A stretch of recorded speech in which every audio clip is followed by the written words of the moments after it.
Volkswagen is giving the baby Golf a special edition to mark half a century since the original model, penned by Bertone's Marcello Gandini, came out. It goes on sale today in Germany, but the price tag reminded me just how expensive cars have gotten in Europe in recent years. The Polo Edition 50 starts at €28,200, equivalent to approximately $32,500 at current exchange rates. Sure, it's a generously equipped version with heated front seats and whatnot. However, it's still not a fully loaded configuration. VW charges extra for niceties such as two-zone automatic climate control, keyless functionality, and a panoramic sunroof. More importantly, it's far from being a GTI in terms of power.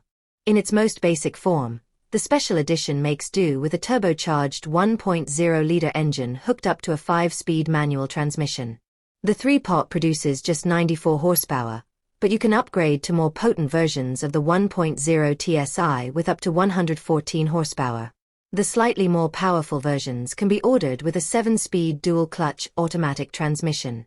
Opting for the DSG increases pricing further. The Edition 50 may cost about as much as a Golf GTI in the United States, but it's not even the most expensive Polo available in Germany.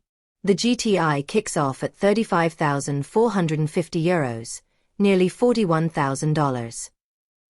Step up to its bigger brother, and VW will charge you €45,710, almost $53,000, for a Golf GTI.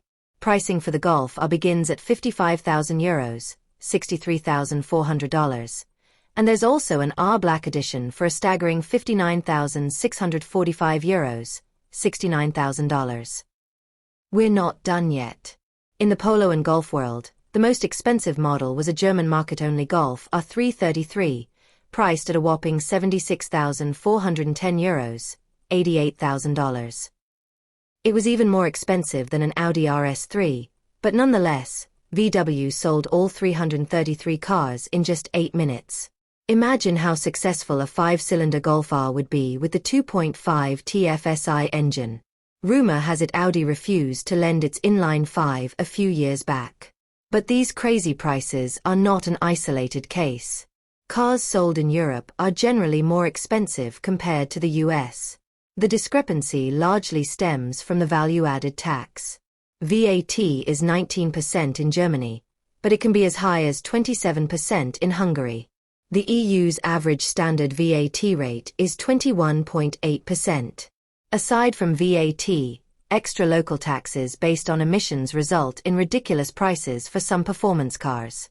That's why a Honda Civic Type R is over $100,000 in the Netherlands, while a Toyota GR Yaris is also a 6-figure car in France. Europeans may have a greater variety of options than Americans when it comes to choosing their next car, but they're paying dearly.